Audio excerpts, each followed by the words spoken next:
আজ আমি এখন আছি মধ্যমগ্রামে, আর তোমাদের দেখাচ্ছি এখন আমড়া গাছ। এই গাছটায় ভর্তি ফল হয়ে আছে এবং ফুলও হয়ে রয়েছে। আমড়ার সাইজগুলো একদম জম্পেশ এবং একটা মাটিতে পড়েও আছে। বৃষ্টি হচ্ছে লাগাতার এদিকে,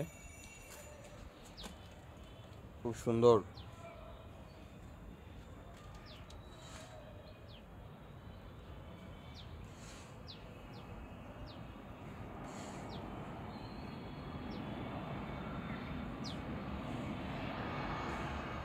উপর দিয়ে প্লেন যাচ্ছে।